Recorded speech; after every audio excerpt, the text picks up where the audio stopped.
اللہ اکبر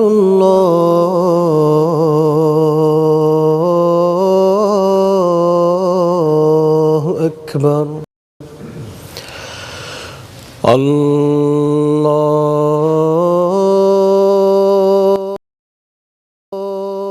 اکبر اللہ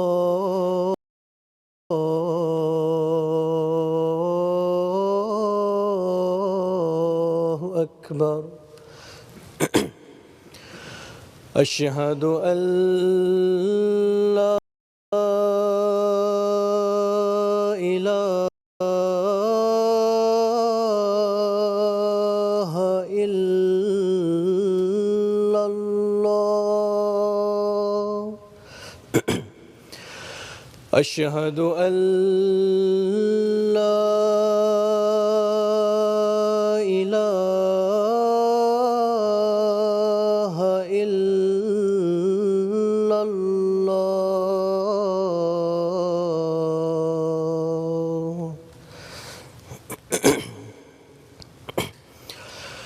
اشہد ان محمد رسول اللہ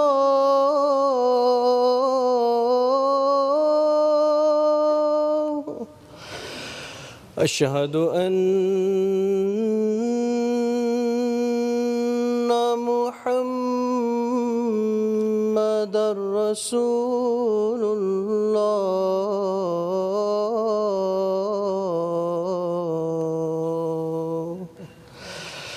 حی علی الصلاة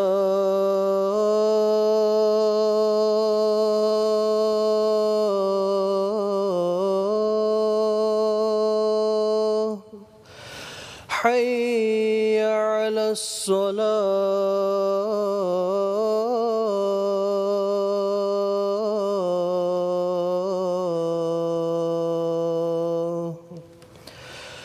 حی علی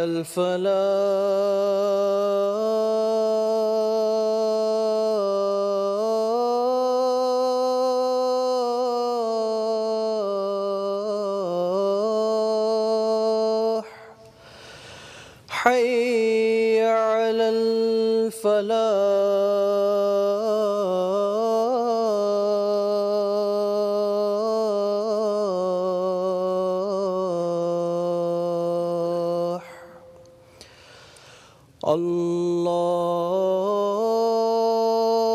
اللہ اکبر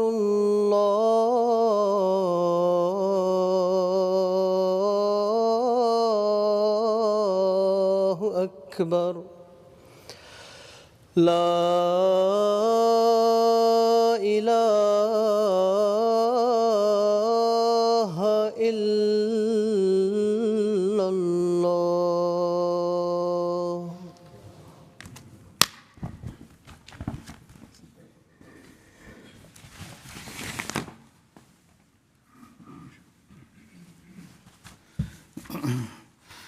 السلام علیکم ورحمۃ اللہ. اشہد ان لا الہ الا اللہ وحدہ لا شریک لہ واشہد ان محمدا عبدہ ورسولہ. اما بعد فاعوذ باللہ من الشیطان الرجیم. بسم اللہ الرحمن الرحیم. الحمد للہ رب العالمین الرحمن الرحیم مالك يوم الدين إياك نعبد وإياك نستعين اهدنا الصراط المستقيم صراط الذين أنعمت عليهم غير المغضوب عليهم ولا الضالين.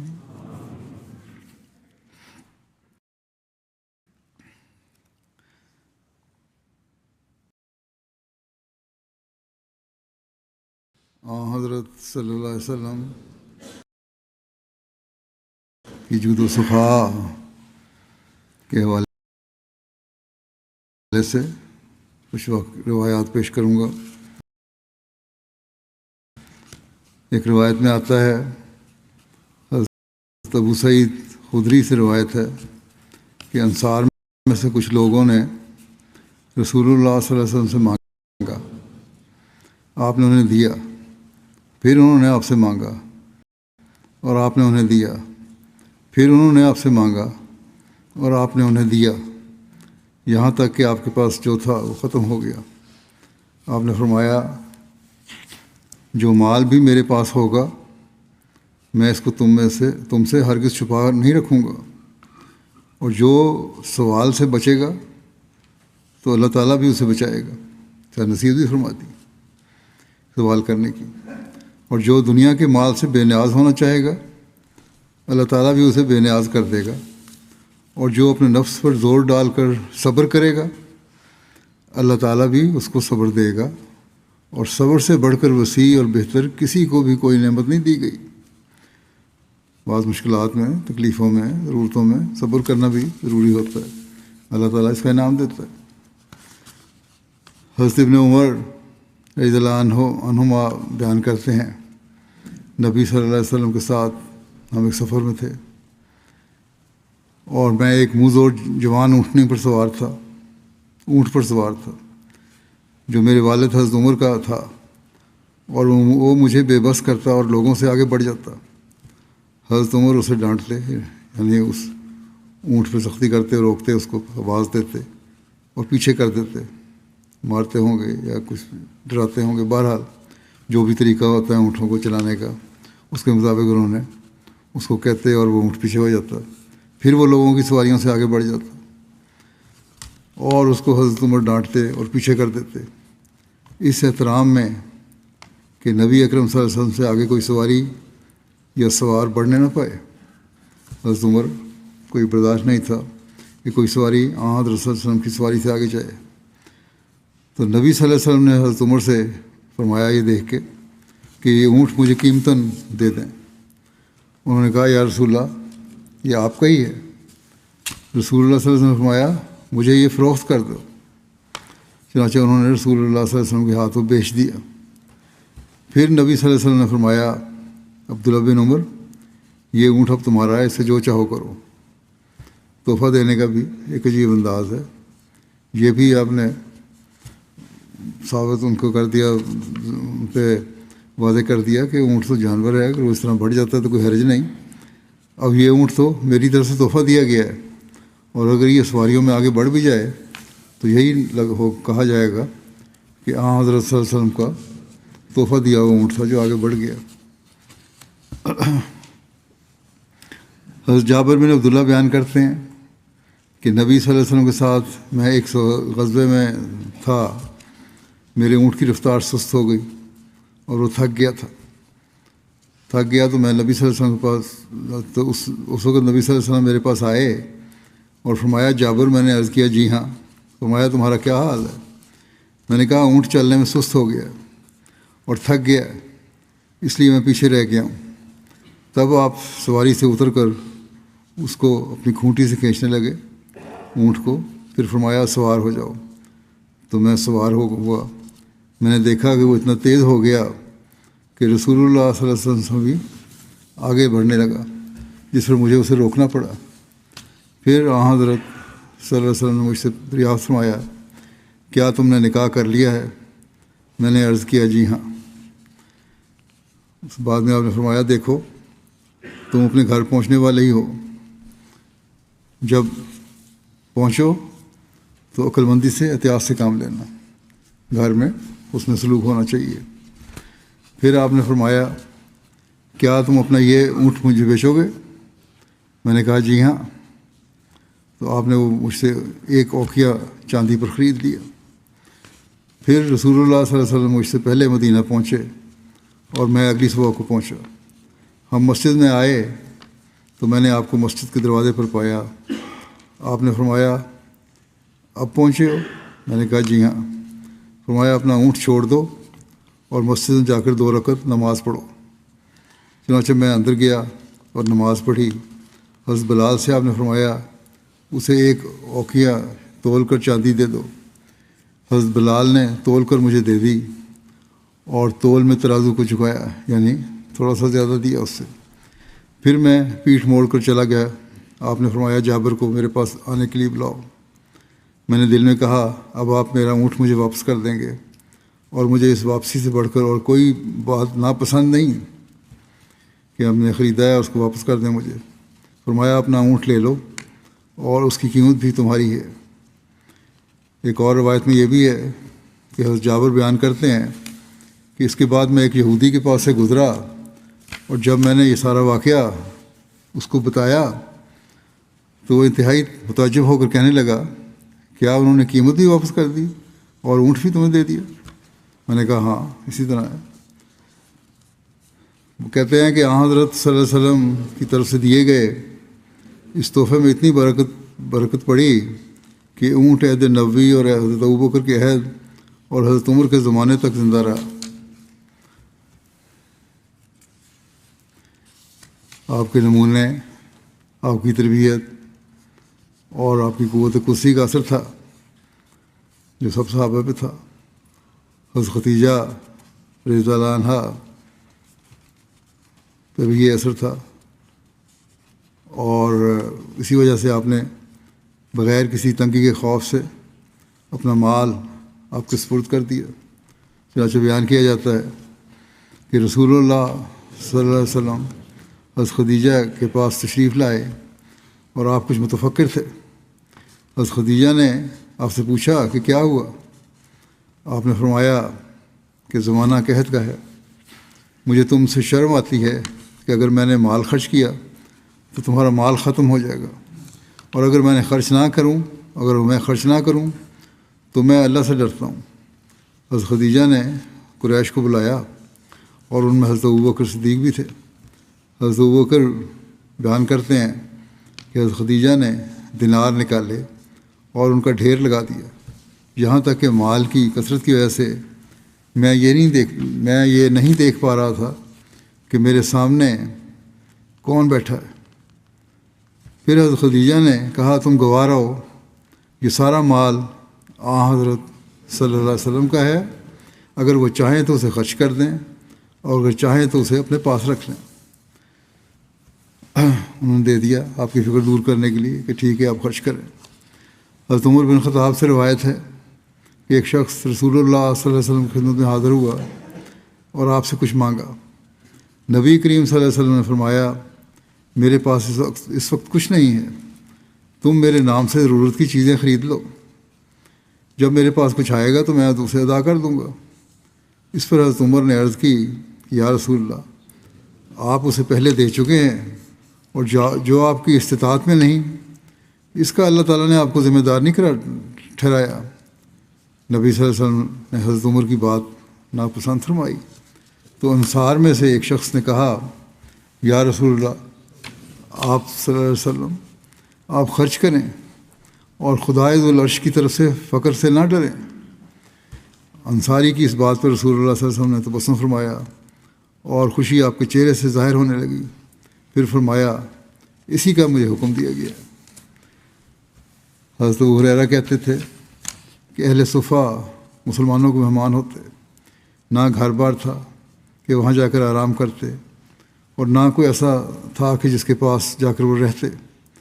جب آپ کے پاس کوئی صدقہ آتا تو آپ ان کو بھیج دیتے اور خود اس میں سے کچھ نہ لیتے۔ ویسے بھی صدقہ تو آپ لیتے نہیں تھے کیونکہ حرام تھا، دوسروں غریبوں کے لیے تھا وہ صدقہ۔ اور جب آپ کے پاس کوئی ہدیہ آتا تو ان کو پھر آپ بلا بھیجتے اہل صفہ کو، اور اس میں سے خود بھی کچھ لیتے تحفہ جو ہوتا، اور اس میں سے ان کو بھی دیتے۔ جود و سخا کے ساتھ ہمدردی اور تربیت کے بھی کیا اعلیٰ معیار تھے آپ کے۔ اس بارے میں ایک روایت میں آتا ہے، حضرت ابو ہریرہ بیان کرتے ہیں کہ ایک دفعہ ایک بدو نے آ کر نبی کریم صلی اللہ علیہ وسلم سے اپنی ضرورت سے متعلق سوال کیا۔ راوی ہیں اکرمہ کہتے ہیں کہ میرا خیال میں وہ دیت کے معاملہ میں مدد مانگنے کے لیے آیا تھا۔ رسول اللہ صلی اللہ علیہ وسلم نے اسے کچھ عطا فرمایا، پھر آپ نے فرمایا کیا میں تم سے حسن سلوک سے پیش آیا ہوں؟ اس پر اس نے بدو نے کہا نہیں، آپ نے اچھا سلوک نہیں کیا میرے سے۔ بعض مسلمانوں نے غصے میں آ کر اس کی طرف لپکنے کا ارادہ کیا، پکڑنے کا ارادہ کیا، تو رسول اللہ صلی اللہ علیہ وسلم نے ان کو اشارے سے روک دیا۔ پھر نبی کریم صلی اللہ علیہ وسلم اٹھ کر گھر تشریف لے گئے، اور آپ نے اس بدو کو گھر بلایا اور اسے فرمایا تو ہمارے پاس آیا اور تو نے ہم سے مانگا اور ہم نے تجھے عطا کیا، اور تو نے وہ کہا جو تم نے کہا، تم پتہ ہے تم نے کیا کہا کہ میں نے انصاف نہیں کیا۔ پھر رسول اللہ صلی اللہ علیہ وسلم نے اسے مزید عطا فرمایا گھر سے۔ پھر آپ نے فرمایا کہ اب میں نے تیرے ساتھ حسن سلوک کیا ہے؟ بدو نے کہا جی ہاں۔ اللہ تعالیٰ آپ کے گھر والوں اور قبیلے والوں کو بہترین جزا عطا فرمائے۔ اس پر نبی کریم صلی اللہ علیہ وسلم نے اسے فرمایا کہ تم ہمارے پاس آئے اور ہم سے مانگا تو ہم نے تمہیں عطا کیا، لیکن تمہارے جی میں جو آیا وہ تم نے کہہ دیا بغیر سوچے سمجھے، اور میرے صحابہ کے دل میں تمہارے متعلق کچھ غصہ پایا جاتا ہے تمہاری اس بات سے۔ بس اب جب باہر جاؤ تو ان کے سامنے وہ بیان کر دینا جو تم نے میرے سامنے بیان کیا ہے، تاکہ جو ان کے سینوں میں ہے وہ جاتا رہے۔ یعنی اب اس نے کہا تھا کہ آپ نے انصاف کیا۔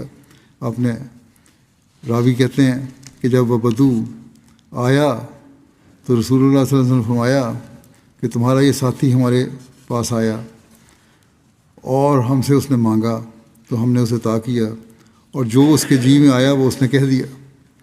ہم نے اسے بلایا اور مزید عطا کیا، اور اس کا کہنا ہے کہ وہ اب خوش ہو گیا ہے۔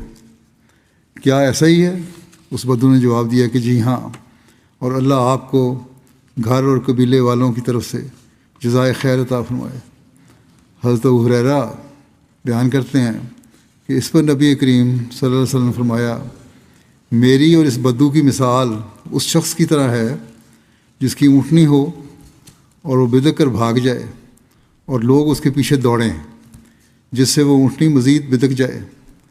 اس پر اونٹنی کا مالک کہے کہ مجھے اور میری اونٹنی کو چھوڑ دو، کیونکہ میں اس کے ساتھ زیادہ نرمی کے ساتھ سلوک کرنے والا ہوں اور اس کا زیادہ علم رکھتا ہوں کس طرح اونٹنی کو پکڑنا ہے۔ تم اس کے پیچھے دوڑو گے وہ اور بدکے گی۔ پھر اونٹنی کا مالک اس کی طرف متوجہ ہوا اور اس کے لیے کچھ گھاس لے کر اسے اپنی طرف بلایا۔ ہاتھ میں گھاس پکڑا اور اونٹنی کو طرف آیا یہاں تک کہ اس کی طرف آ جائے اور اس پر کجاوا ڈال کر سوار ہو جائے۔ آپ نے فرمایا گھاس کھانے کی طرف اونٹنی آتی ہے، وہ اس کو دیکھ کے آئے گی اور جب قریب آئے گی تو کجاوا ڈال دے گا۔ فرمایا کہ اگر میں اس وقت تمہاری بات مان لیتا جب تم لوگوں نے کہا تھا سختی کرو اس بدو پہ، جب اس بدو نے سخت کلمات کہے تھے اور تمہیں اس پر سختی کرنے دیتا تو وہ آگ میں داخل ہو جاتا، لیکن میں نے اسے بچا لیا اور اب وہ خوش بھی ہو گیا۔ یہ آپ کے دینے کے انداز تھے۔ گھر میں بھی لے گئے، گھر سے جا کے دیا، باہر لا کے بھی دے سکتے تھے، لیکن دکھا دیا کہ دیکھو میرے گھر میں بھی کوئی ایسے عیش و عشرت کے سامان نہیں ہے، لیکن جو ہے وہ میں تمہیں دے رہا ہوں، اور اس بدو کی بھی تسلی ہو گئی۔ حضرت ربیہ بنت معوذ بن افرا بیان کرتی ہیں کہ میرے والد معوذ بن افرا نے مجھے رسول اللہ صلی اللہ علیہ وسلم کی خدمت میں ایک ساتھ تازہ کھجوریں دے کر بھیجا، جس کے اوپر چھوٹی چھوٹی ککڑیاں رکھی ہوئی تھیں، تریں تھیں، اور نبی صلی اللہ علیہ وسلم ککڑی پسند فرماتے تھے۔ اسی وقت رسول اللہ صلی اللہ علیہ وسلم کے پاس بحرین سے زیورات آ چکے تھے۔ آپ نے ان میں سے ایک اپنی مٹھی بھر کر مجھے عطا فرما دیا۔ ان زیوروں میں سے۔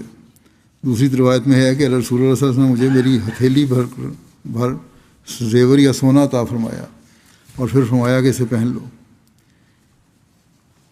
یہ ہے آسن رنگ میں لٹانا، کھجوروں اور ککڑیوں کے بدلے میں سونے کے زیورات آپ نے عطا فرما دیے۔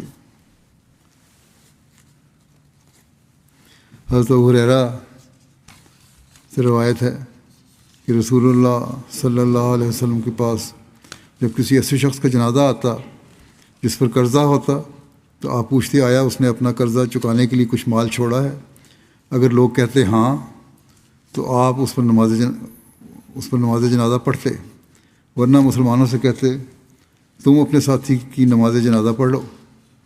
جب اللہ نے آپ کو فتوحات دیں تو آپ نے فرمایا میں مسلمانوں کا ان کے رشتہ داروں سے بھی زیادہ قریبی ہوں، اس لیے مومنوں میں سے جو فوت ہو اور وہ قرضہ چھوڑ جائے تو اس کا ادا کرنا میرے ذمہ ہے، اور جو کوئی مال چھوڑ جائے تو وہ اس کے وارثوں کا ہے۔ قرضہ ہے تو اس کو میں ادا کروں گا، لیکن اگر وہ مال چھوڑا ہے وراثت میں تو پھر وہ وارثوں کا ہے۔ عبداللہ حوزنی نے بیان کیا میں نے حضرت بلال سے جو رسول اللہ صلی اللہ علیہ وسلم کے مؤذن ہیں حلب کے مقام پر ملا، میں نے کہا اے بلال مجھے بتائیں کہ رسول اللہ صلی اللہ علیہ وسلم کا خرچ کس طرح ہوتا تھا؟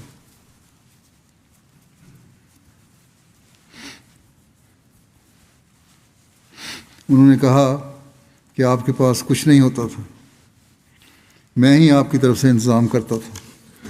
جب آپ کو اللہ تعالیٰ نے مبعوث فرمایا اس وقت سے جب سے میں نے بیعت کی اور میں ہی انتظام کرتا تھا، یہاں تک کہ رسول اللہ صلی اللہ علیہ وسلم کی وفات ہو گئی۔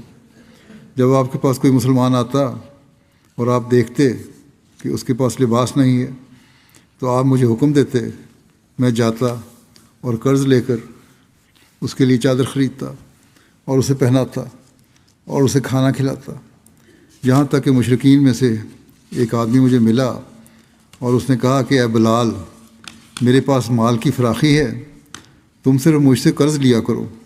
پھر میں ایسا ہی کرتا رہا۔ کہتے ہیں ایک دن میں نے وضو کیا، پھر میں اذان دینے کے لیے کھڑا ہوا تو وہی مشرک تاجروں کی جماعت کے ساتھ آ پہنچا۔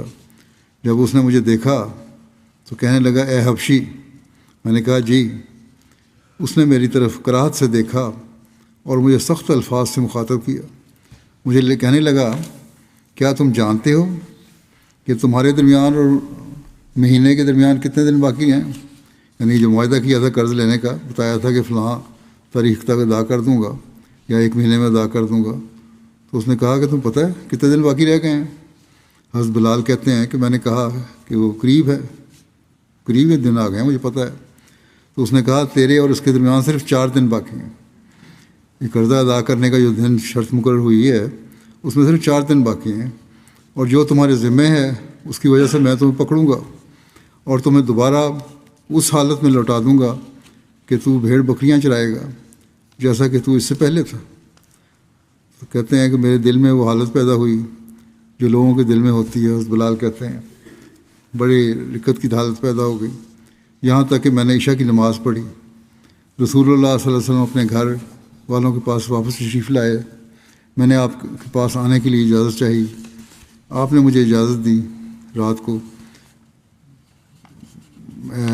گیا آپ صلی اللہ علیہ وسلم کی خدمت میں، تو میں نے کہا یا رسول اللہ میرا باپ اور ماں آپ پر قربان ہوں، وہ مشرک جس سے میں قرض لیتا تھا اس نے مجھے یہ کہا ہے، اور آپ کے پاس وہ نہیں ہے جو آپ میری طرف سے ادا کر سکیں، کیونکہ آپ کے لیے میں کہتے تھے فلاں کو لے دو فلاں کو لے دو اور قرض لے کے دیتا تھا، تو اب نہ آپ کے پاس ہے اور نہ میرے پاس ہے، اور وہ مجھے ذلیل کرنے والا ہے۔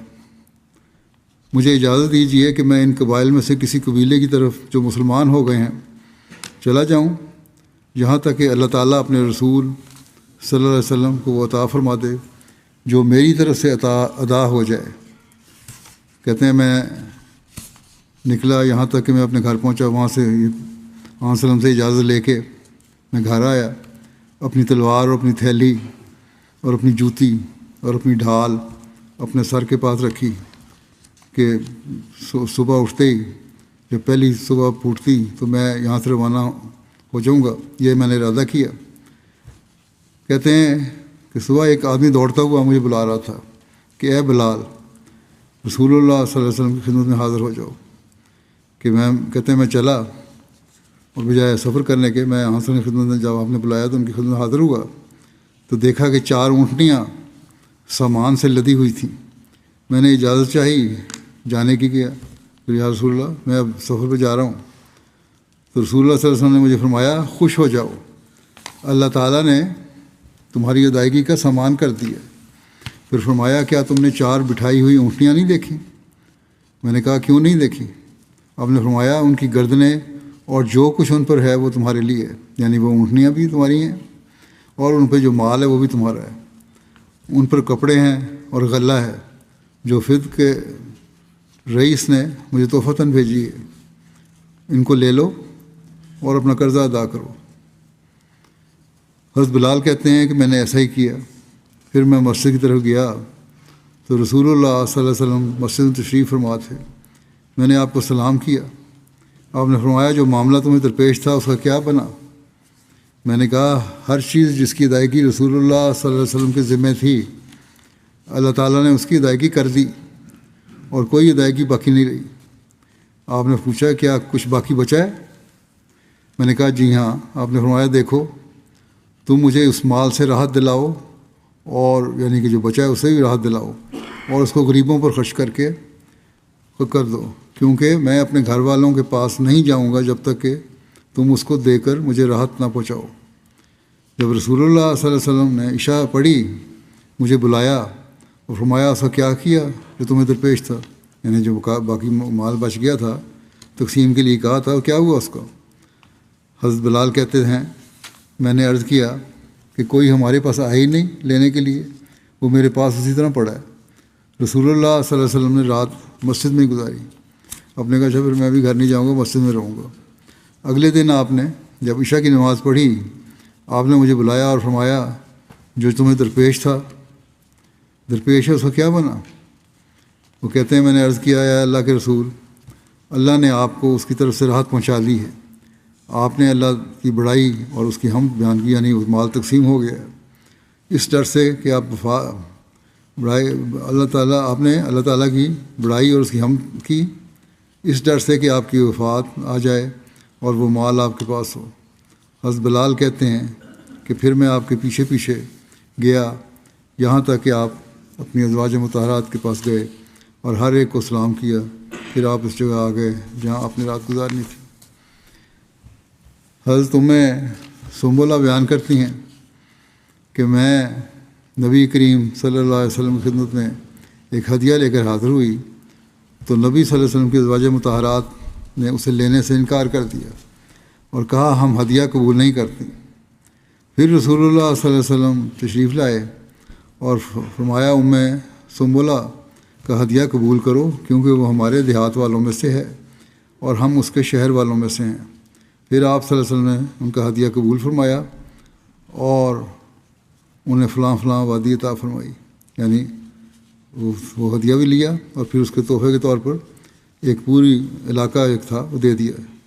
جیسا کہ پہلے بھی بیان ہوا ہے آپ تھوڑے تحفے کے بدلے میں بھی بے انتہا نوازا کرتے تھے۔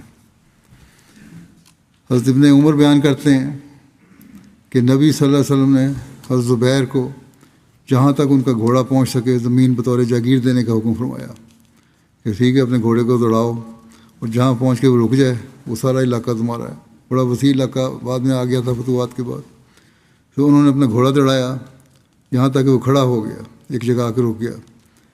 جب وہ رک گیا تو کچھ اور چاہتے تھے کہ وہ مل جائے تو انہوں نے ہاتھ میں ان کا کوڑا تھا وہ پھینکا، وہ کافی دور تک گیا۔ تو آپ نے فرمایا اسے اس حد تک زمین دے دو جہاں تک اس کا کوڑا پہنچ گیا، یعنی کہ جہاں تک اس نے وہ کوڑا پھینکا تھا گھوڑے اس کو پھینکا تھا وہاں تک اس کو زمین اس کو دے دو۔ حضرت جبیر بن مطعم رضی اللہ عنہ بیان کرتے ہیں کہ ایک مرتبہ وہ رسول اللہ صلی اللہ علیہ وسلم کے ساتھ جا رہے تھے، آپ کے ساتھ اور لوگ بھی تھے۔ یہ واقعہ اس وقت کا ہے جب آپ حنین سے واپس تشریف لا رہے تھے۔ بعض بدوی لوگ راستے ہی میں آپ سے لپٹ گئے اور آپ سے مانگنے لگے۔ انہوں نے آپ کو اتنا مجبور کیا کہ آپ کو ایک ببول کے درخت کی طرف ہٹنا پڑا، جس سے آپ کی چادر درخت میں اٹک گئی اور نبی صلی اللہ علیہ وسلم ٹھہر گئے۔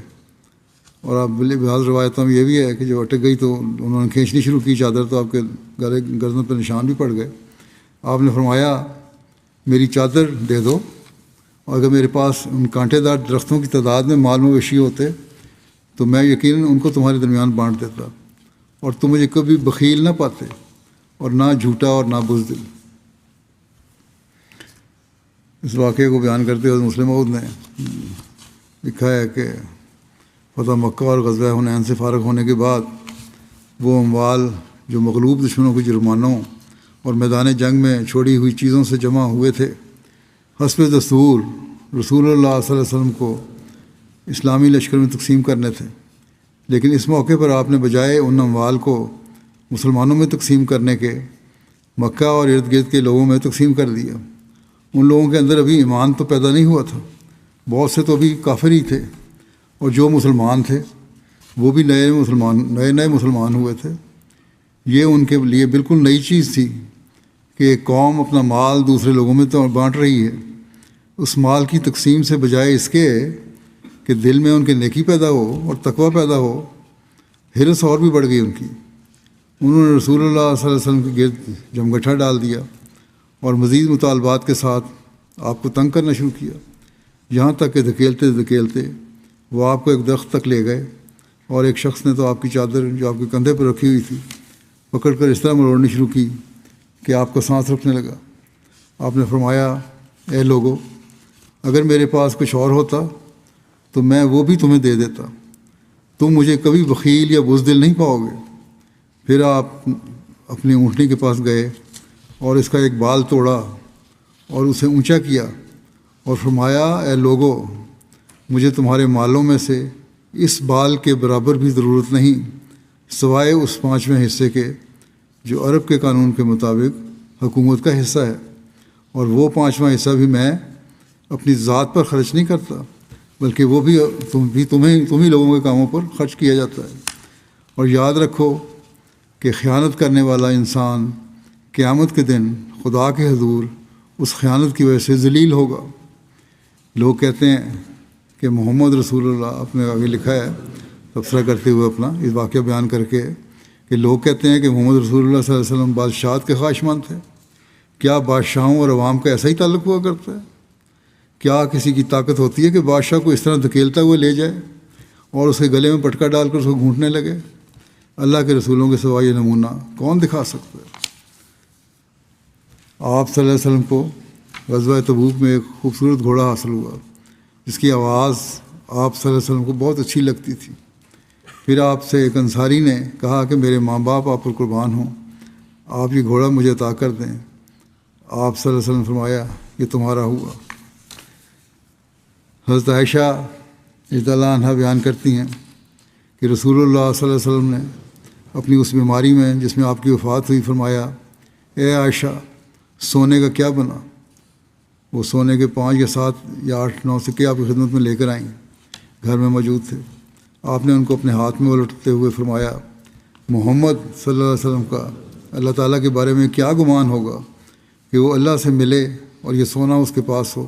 اے عائشہ انہیں خرچ کر دو، یعنی بانٹ دو۔ یہ حضرت مسیح علیہ السلام ایک جگہ فرماتے ہیں کہ حضرت صلی اللہ علیہ وسلم نے ایک دفعہ اپنے گھر میں آ کر پوچھا کہ ہمارے گھر میں کیا ہے؟ عائشہ نے 2 اشرفیاں نکال کر دیں اور کہا کہ یہی ہیں۔ حضور صلی اللہ علیہ وسلم نے ہتھیلی پر رکھ لیں اور کہا کیا حال ہے اس نبی کا جو پیچھے 2 اشرفیاں چھوڑ جائے، اور پھر اسی وقت تقسیم کر دیں۔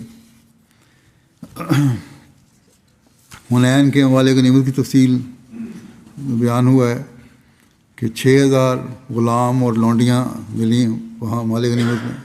بعض روایات میں 8000 بھی بیان کیا جاتا ہے۔ 24000 اونٹ ملے، 40000 سے زائد بھیڑ بکریاں اور 4000 اوقیہ چاندی جو قریباً 490 کلو گرام بنتی ہے۔ ایک اوقیہ 10.5 تولے کا برابر ہوتا ہے۔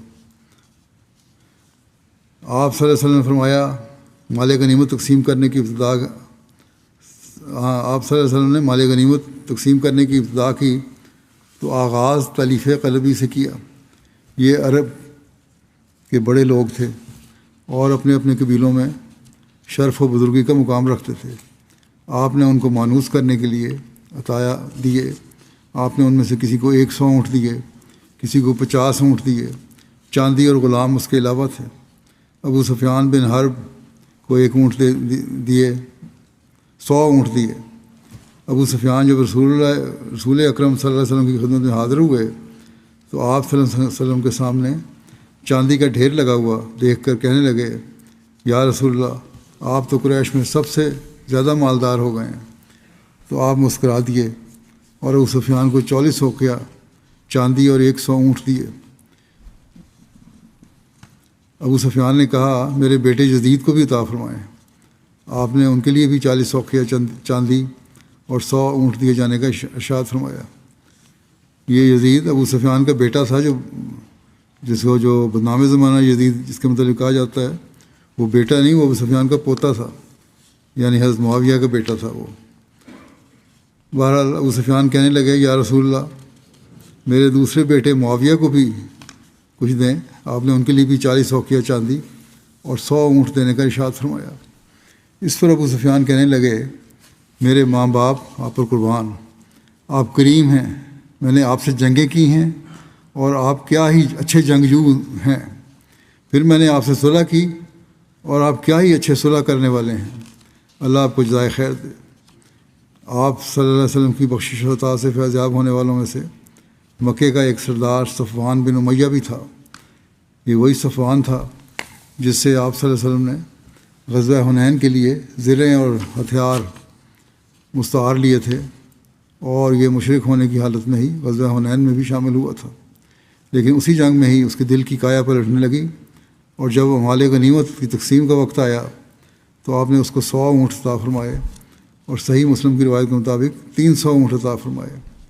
ایک اور روایت ہے کہ انہی دنوں میں نبی اکرم صلی اللہ علیہ وسلم ایک گھاٹی سے گزرے جس میں مال غنیمت کے اونٹ اور بکریاں تھیں، اور وہ وادی ان اونٹوں اور بکریوں سے بھری ہوئی تھی۔ صفوان اس قدر مال دیکھ کر حیرت زدہ ہو کر دیکھنے لگا تو آپ صلی اللہ علیہ وسلم نے فرمایا، اے ابو وہب، یہ صفوان کی کنیت تھی، اس گھاٹی نے تجھے تعجب میں ڈال دیا؟ اس نے کہا، جی ہاں۔ آپ نے فرمایا، یہ سارا مال تمہارا ہوا، تم لے لو۔ صفوان نے بے ساختہ کہا کہ میں گواہی دیتا ہوں کہ آپ اللہ کے نبی ہیں، کیونکہ اس طرح کی عطا کوئی نبی ہی کر سکتا ہے۔ ایک دوسری روایت کے مطابق صفوان بن امیہ خود بیان کرتے ہیں کہ آپ نبی صلی اللہ علیہ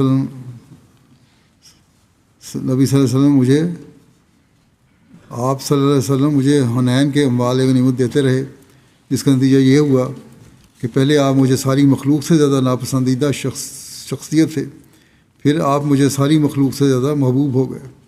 الغرض آپ مختلف سرداران عرب کو عطا فرماتے رہے، ان سب کی تعداد 50 سے زائد بیان کی جاتی ہے۔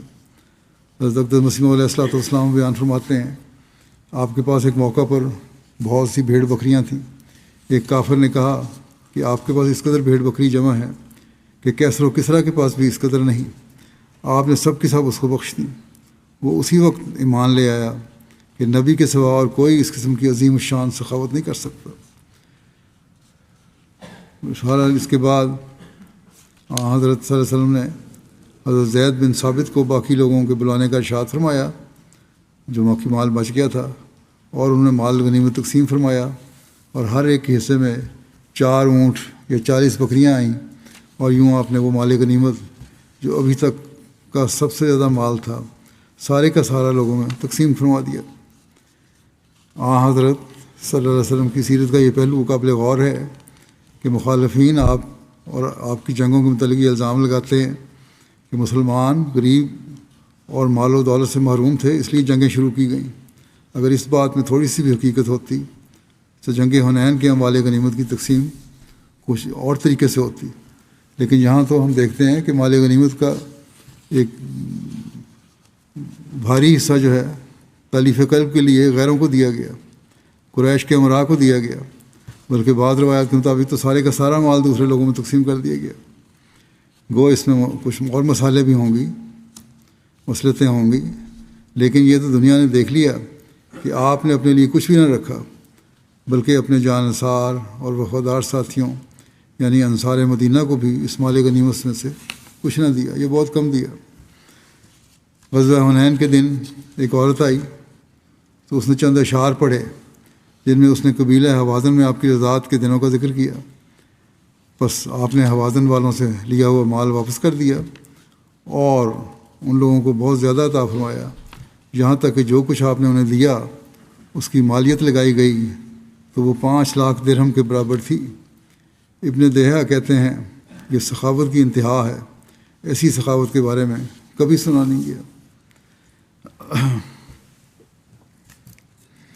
جب حوازن کے نمائندے مسلمان ہو کر رسول اللہ صلی اللہ علیہ وسلم کے پاس آئے اور انہوں نے آپ سے درخواست کی کہ ان کے مال اور ان کے قیدی ان کو واپس کر دیے جائیں، تو رسول اللہ صلی اللہ علیہ وسلم کھڑے ہوئے اور فرمایا سچی بات مجھے ہی پسندیدہ ہے، سچی بات مجھے بہت پسندیدہ ہے، 2 باتوں میں سے ایک اختیار کر لو، قیدی واپس لے لو یا مال۔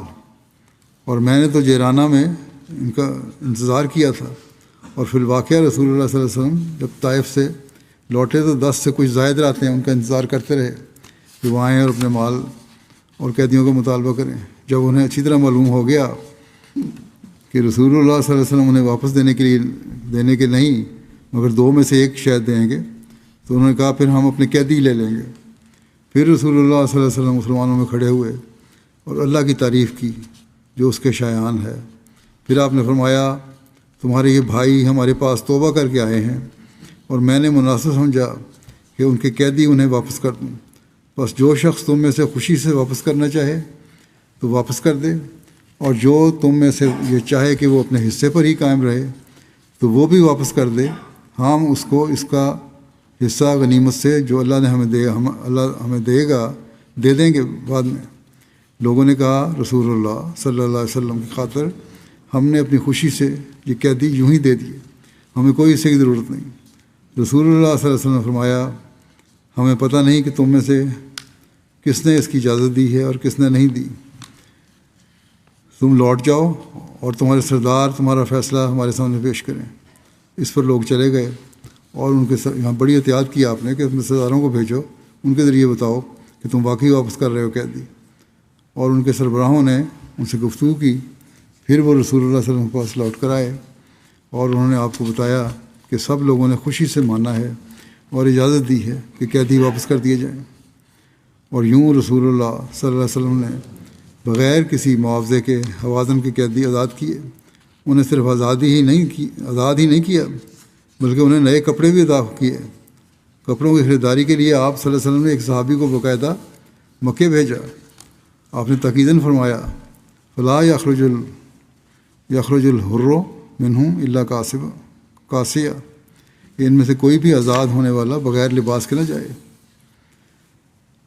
حضرت انس بن مالک سے روایت ہے کہ رسول اللہ صلی اللہ علیہ وسلم کے پاس غزوہ حنین کے دن لوگ آئے اور مانگنے لگے۔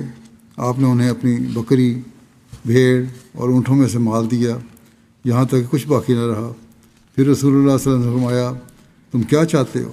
کیا تم چاہتے ہو کہ میں بخیل بن جاؤں؟ واللہ میں نہ بخیل ہوں، نہ ڈرپوک اور نہ جھوٹ بولنے والا۔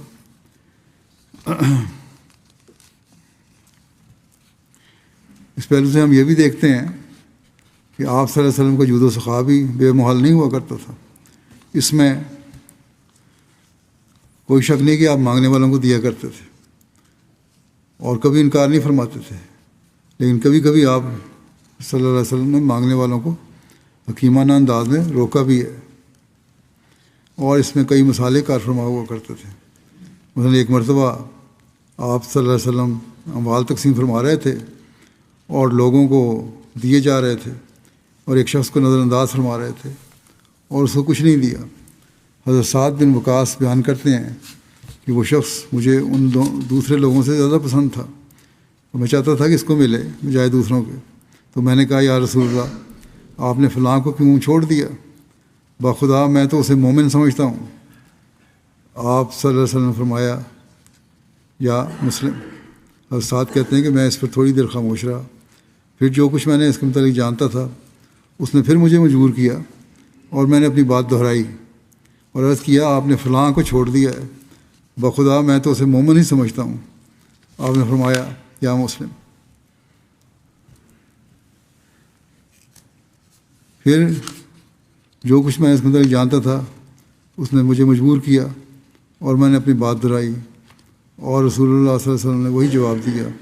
اس کے بعد آپ صلی اللہ علیہ وسلم نے فرمایا اے سعد، میں ایک شخص کو دیتا ہوں مبادہ کہ اللہ تعالیٰ اسے آگ میں نہ گرا دے، حالانکہ وہ دوسرا شخص مجھے اس سے زیادہ پیارا ہوتا ہے۔ تم ٹھیک کہتے ہو، لیکن میں اور بھی مسلطیں ہوتی ہیں، اس کی وجہ سے میں دیتا ہوں تاکہ ان کے ایمان تھوڑے سے مضبوط ہو جائیں۔ بعض لوگ تحفے لے کے یا دنیاوی فائدہ اٹھا کر ہی اپنے ایمان کو پہ قائم ہوتے ہیں، جس طرح بہت ساری مثالیں پہلے پیش کی گئی ہیں۔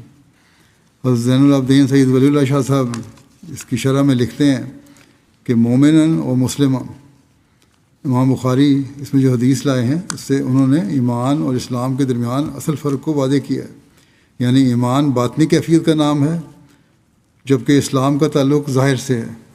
اس لیے آن حضرت صلی اللہ علیہ وسلم نے ادب سکھلایا ہے کہ کسی کے متعلق اپنی رائے کا اظہار کرنے میں احتیاط سے کام لینا چاہیے۔ اندرونے کا علم یقیناً اللہ تعالیٰ ہی کو ہے۔ جس صحابی کو آپ نے دینا مناسب نہ سمجھا وہ حضرت جویل بن سراقہ مخلص مہاجر تھے۔ آن حضرت صلی اللہ علیہ وسلم بھی ان سے محبت رکھتے تھے، مگر باوجود اس کے آپ نے حضرت سعد کے بار بار زور دینے پر انہیں یہ ادب سکھلایا اور اس فرق کو محفوظ رکھنے کی تعلیم دی جو در حقیقت ایمان اور اسلام کے درمیان ہے۔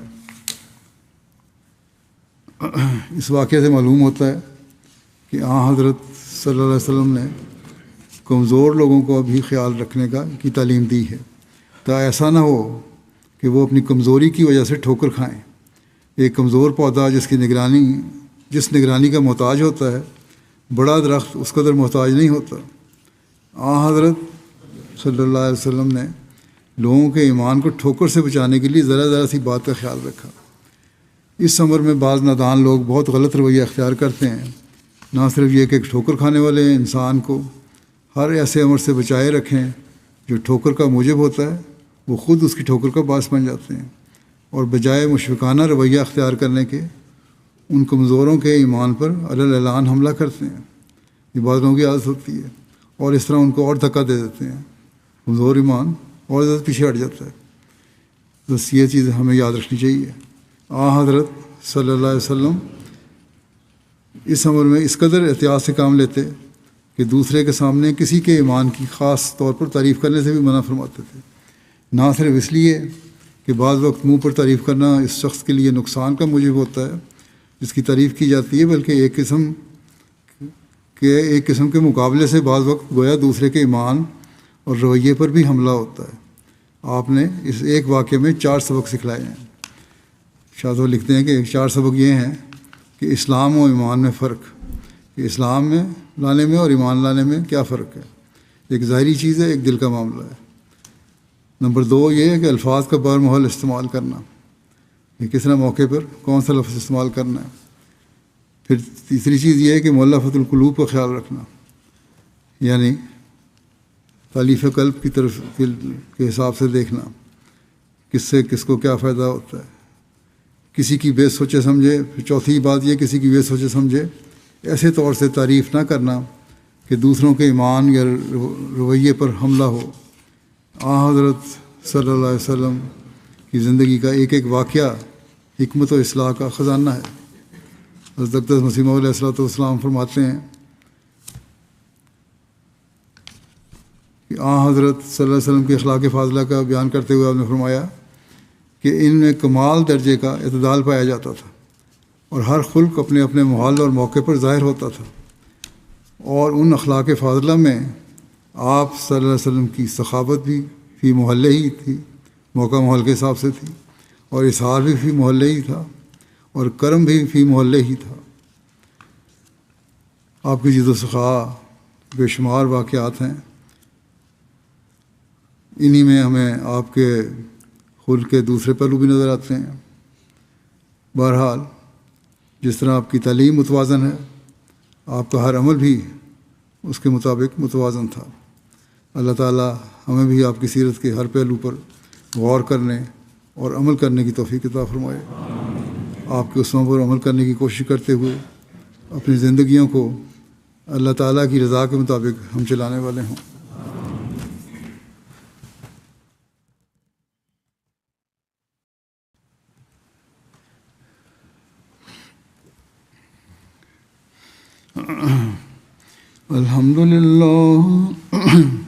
الحمد للہ نحمده ونستعینه ونستغفره ونؤمن به ونتوکل علیہ ونعوذ باللہ من شرور انفسنا ومن سیئات اعمالنا من يهده الله فلا مضل له ومن يضلل فلا هادي له ونشهد أن لا إله إلا الله ونشهد أن محمدا عبده ورسوله عباد الله رحمكم الله إن الله يأمر بالعدل والإحسان وإيتاء ذي القربى وينهى عن الفحشاء والمنكر